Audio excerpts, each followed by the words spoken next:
What up, though? It's your boy Bill. Appreciate y'all for coming. Like, subscribe, bell notification. Um, I was thinking about the extortion game, man, on the inside. You know, I told y'all before that everything that happens out here pretty much happens on the inside, but it's in a different form or maybe for a different value. So I wanted to share some of that with y'all, just let y'all know about it. And all right, so do people like extort people in there? Whatever. Yes. Man, I done seen people run whole extortion rings in there. Like real talk. Like you got certain people that do it for like a small value, and you got some people that do it for a real large value. The small value, you know, I've seen numerous of times where, like, we go to Stowe Call every week. You might got somebody that go to Stowe. He might be rocking by himself, might not be in no gang. He might be a smaller dude, you know, can't really stand up against no bigger dude or whatever the case is. And I mean, people who extort people, it's not really a size limit or age requirement on it. You got people in all shapes and forms that do it. You got some dudes real big, they work out 24/7. You got some dudes real small and skinny, but they carry that thing on them, and you know they gonna bust you if they got to. But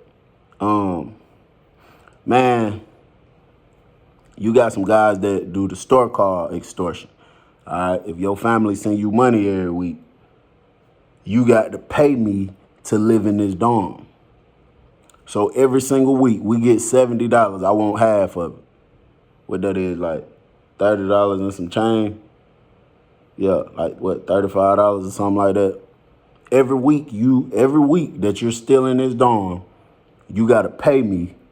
But I'm a kind of like, I might make sure you all right if somebody try to do something to you. But the only reason I'm gonna make sure you all right, because I don't want to see my money leave out the dorm. Like if somebody do something to you and then you had to leave, I don't want that to happen.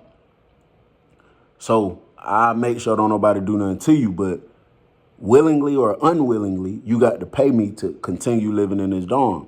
And, you know, if you try to buck or whatever the case, they might beat you, they might stab you, they might tie you up, they might just humiliate you, just do anything to you, you know what I'm saying? And you know, people who do that, they usually prey on the weaker type people, I ain't gonna lie, because somebody that's gonna stand up, you got some people that really live by, I'd rather die before going out bad. Now, like I told y'all before, I feel like people's definition of going out bad in prison is totally wrong, but you got some people that, you know, they live by that. So in a situation like that, like if you go to Stowe and somebody come up to you and be like, man, give me half of your stove or I'm going to stab you and you better give me half every week, and you give it to them, everybody else going to look at you and be like, you went out bad. You going out bad. You see what I'm saying? But if I come and ask you, hey, bro, what happened? Why you did that? Why you gave that man your stuff? And then you be like, bro, I go home in 2 weeks. I don't really want to fight. I don't want to have to go get stabbed. He was like, I just don't want nobody to kill me, or I don't want to have to do that to nobody, and then I catch more time, bro, so I just gave it to him. Me personally, the way I think, if I would, because I'm so humble and so understanding, even though I know I would not respond the same way, I'm still not going to judge you for responding the way you respond, because I got a very open mind and understanding. So if somebody was to tell me that, I would be like, well, you ain't go out bad, bro. You straight. You going to be home in 2 weeks. Don't even worry about it. You see what I'm saying? But somebody else be like, man, you a hoe. You went out bad. You blah, blah, blah. But, I mean, that will make people try you more. But you got people who do that for food, clothes, people who get like clothing packages or whatever. They family send them clothing packages. You got some people that'll take some of that from them and be like, give it to me or this. And then they just do it. You know what I'm saying? But me personally, I just can't sit around nobody that done did something to me. If you come when I was in there, if you do something to me and I let it ride and I don't just trip about it, man, you better go and get up out of here. Because I promise you, the only thing on my mind is getting you, but in a very, very, very smart way. I want to get you to the point I don't get caught, and I want to get you to the point you can't do nothing else to me ever again. So, then you got people who do it on a bigger type of level. Like at every prison, you're going to have somebody that's having the motion. He having his way. He the one selling all the phones, selling all the weed, the cream, the cigarette. You're going to have somebody that's having everything going on. However they get it and do it, we're not talking about that. However they get it in their hand, that's not the discussion. But you're going to always have somebody that got that type of stuff for sale all the time. So you got some people who do extortion like that, whereas I might know you the one selling the phones. Phones cost $1,500, $2,000 a piece. You got all the phones for sale, so I know you got some money. But you getting this stuff in every week. You don't want to mess your motion up. You want to keep it going on, keep it going on. That's how you make your money. So if I threaten your life or if I threaten your operation, that could mess it up. So you had some people, I had a roommate specifically, had a lot of love for this brother. He ended up losing his life in the system. I think a lot of people just didn't like him or whatever the case. And from my understanding, from how I heard the story, they caught him, some people caught him while he was asleep. And, you know, but,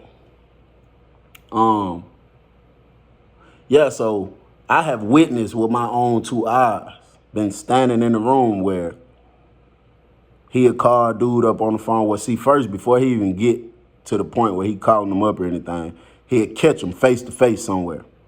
So just say you selling all the phone, I might be like, I might try to pull up on you if I see you outside or something and be like, hey, you got some phones for sale? And you be like, yeah. One or two ways, I might instantly pull out a knife on you. Hey, boy, you gonna give me one of them every time you get it in, or I'm gonna air you out. I'm gonna pull you out. You gonna give me one of them every time you get them in.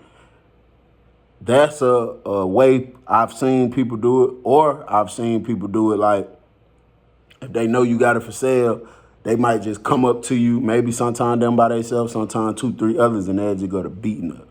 Just beating you, punching all on you, till you get the picture. And once you like, all right, man, all right, what's up? Then they'll be like, all right, I want this every time. I'm letting you know I'm not playing. And because of that beating you just got, you know they not playing. So I've seen people do it like that.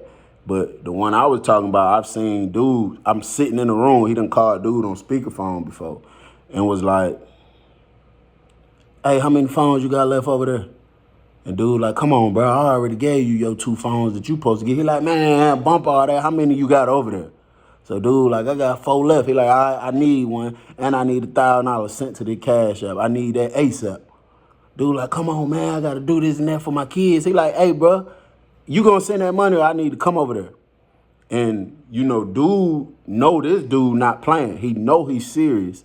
So he sent them the phone and sent the $1,000, bro. But, you know, he used to always try to talk to me about him. Like, I'm telling you, he told me one day, he said, look, bro, I know you said you want to be an actor, a comedian, whatever it is you want to do with your life. He said, I'm telling you, that's not the way to go. He said, the way you want to go is extortion.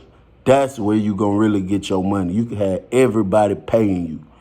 And, you know, I never really been into stuff like that for real, because I've always looked at it like, if you got enough money and enough product for me to be taken from you and you giving it to me out of fear of what I do to you, that means you got enough money to pay somebody to do something to me. So I never went that route. You know what I'm saying? A phone in prison is very, very, very valuable. You can lose your life about a phone. If I'm in prison right now and I got a bunch of phones for sale and I call somebody that I know ain't got nothing going on and I know he built like that and I say, hey, I'll give you this phone, go stab dude in the neck 10 times. I promise you 9 times out of 10 it's going to happen. So I used to look at it from that perspective and I'd be like, nah, I ain't doing nothing like that. I'm not even finna get caught up into this whole trying to extort nobody thing or nothing like that. You know what I'm saying? And yeah, I think that wouldn't be considered extortion. I had somebody try to finesse me real good one time, and it kind of fell. It kind of fell on the lines of, just me feeling tried, felt kind of close to something like that. But it wasn't really that, but it was more so like a finesse. The dude came one day, he said, "You going to the store next week?" Sometimes people use other people's books. Like, if I'm on store restriction or if I don't want to buy nothing from nobody through Cash App, if you not on store restriction, I have my family the same way they put money on my books. I get them your name and your inmate number, and they'll put the money on your books, and then I get my store, but it's coming through your name. So he asked me, he was like, at this point, we could only go for $60 a month before they put it at 70. He was like, "You going to the store this week?" So I said, "I'm only going for half." He said, "Can I put the other half on your books?" I said, "Yeah, I don't care." So I gave him my information. So he told me he did it. He said, "I put 30 on there." I'm like, "All right, cool." At this point, the way we check it, it used to update like 2-3 days later. So it wouldn't show up before store day anyway.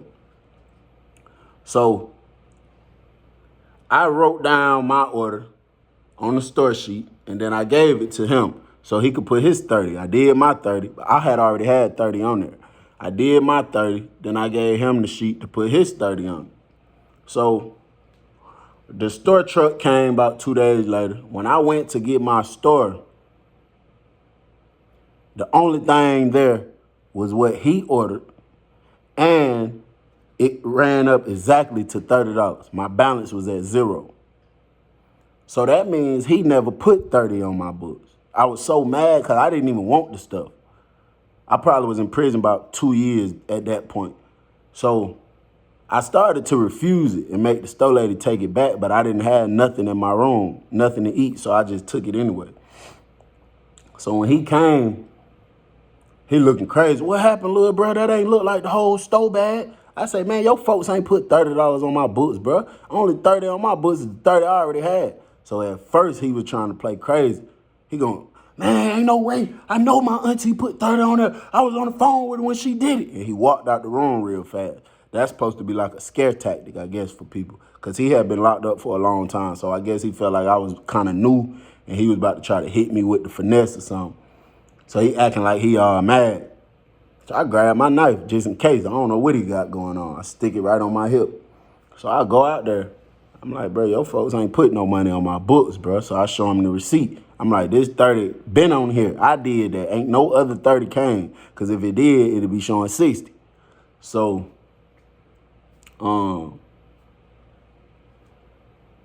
he acting like he understanding, he listening to me. He so-called himself calming down. I don't believe he was ever mad from the jump. I think it was all finagle. So he was like, "All right, well, look, little bro, till I get on the phone and get this situation figured out about why she playing these games with this money, bro, just give me like $10. And then when I get this situated and I buy some more food, I'll give you that 10 back." "No, sir." "Come on, little bro, just give me." "No, sir." I wasn't even letting them finish. "No, sir." Stopping them right then and there. I already feel like you running game. Now you saying that's making me feel like you trying to run even more game. "No, sir, we not going to do that." So I'm talking about he go to like hitting his fist, talking about, "Come on, little bro. Blah, blah, blah." When he go to doing all that. When a person go to doing all that, they about to swing on you. So I just casually put my hand closer to my hip. But it's like I got my hands on my hip. But I'm really like, if you try to swing on me, bro, I know what I'm going to do to you. So after going back and forth about 5 minutes, he just walked off. And yeah, but I feel like he tried to finesse me. He thought he was about to have a sweet one, you know what I'm saying? That's what he thought was going on. But yeah.